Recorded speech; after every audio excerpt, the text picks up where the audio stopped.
The Italian Grand Prix absolutely delivered once again this afternoon at Monza as we got a shock winner, something that nobody would have seen coming even halfway through this race. It seemed as though it was going to one driver and one team only that looked like the absolute class of the field, but a surprise winner and a very, very popular one with the Tifosi. Let's get into that with our 5 things review here on the F1 Chronicle of the Italian Grand Prix of 2024. So, the first thing that we learned is that Lando Norris still has not led a lap. Well, the first lap anyway, after getting pole position before a Grand Prix. He started on P1 again today. He actually got off to a good start, in fairness, getting into the first chicane in P1, but then going into the second chicane, his teammate Oscar Piastri put a ballsy move around the outside of him, a very forceful, gritty, determined move to take the first place. I'm sure there's going to be some McLaren fans or some Lando fans that are not going to be very happy at that, but at the end of the day, even though it was a detrimental move in hindsight to the team, because Norris fell behind Charles Leclerc as well, it was a move that, he had every right to make. He gave him room. Lando was just put in an awkward position and couldn't get the power on out of the second chicane, got overtaken by Charles Leclerc, and it seemed from there as though this race was really going to go to Oscar Piastri, but there was some things that happened in the meantime. So what else do I need to say as well is that we had another poor start for another British driver, George Russell, getting off the line again really well, and if anything too well, because that ended up costing him.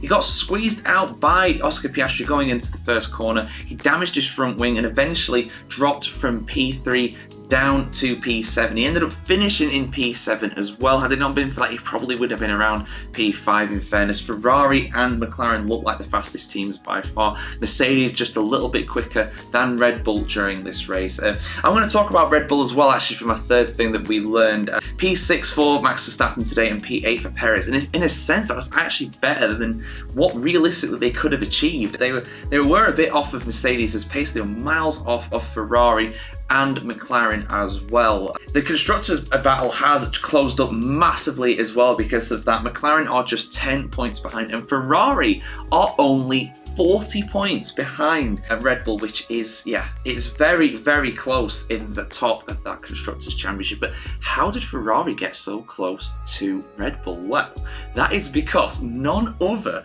than Charles Leclerc won this race. Now, I'm recording this just after the checkered flag has dropped. The fans are running onto the track. Leclerc is celebrating with his team. He's getting a handshake from Lando Norris there as well. An extremely popular winner for sure. But how did he do it? Well, I'm going to do a longer form video just going over how Charles Leclerc won this race in a bit more depth. But basically, it's because Leclerc really just put the cat amongst the pigeons when it came to his engineering team, because he basically said after the first stop where Lando Norris was allowed to overtake Charles Leclerc because he got undercut, basically Leclerc went, guys, why aren't we hanging this out here? Why aren't we trying to make a one-stop race out of this? Why can't we do that? In not as much nice terms. And they listened. They listened to him. They just basically didn't stop him again. His pace was really good. They kept him out there. Carlos Sainz also did a one-stop race, ended up in P4 today as a result too. And Piastri and Lando Norris just didn't have the pace to try and catch him up. I think the gap was about 2 seconds by the finish. Had the race been a couple laps longer, Piastri probably would have breezed past, but as it was, it's 53 laps and that was it. So Charles Leclerc winning his 7th overall Grand Prix race, and it's put him in a potential championship challenge because Red Bull are a long way off the pace right now. They really need some good upgrades to catch McLaren and Ferrari, as it turns out. Unbelievable stuff.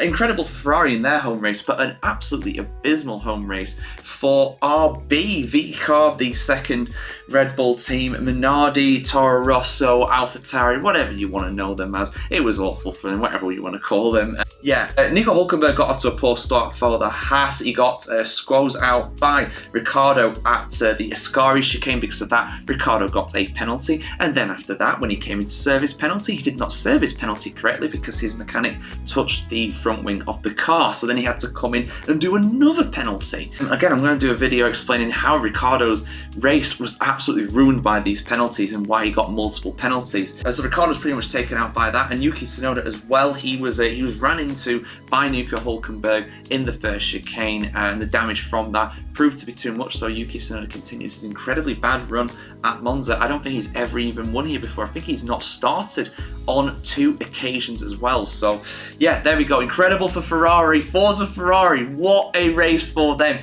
This championship is absolutely alive right now. It's blown wide open. And yeah, I can't wait to see what happens next. We'll be back in 2 weeks' time to race around the streets of Azerbaijan. Baku City Street Circuit coming on the way. And of course, in that 2-week gap, we will of course be bringing you plenty of Formula 1 content here on the F1 Chronicle.com. Who's your pick for driver of the day, and why is it Charles Leclerc? It's got to be after today, surely. He has to win driver of the day for this performance.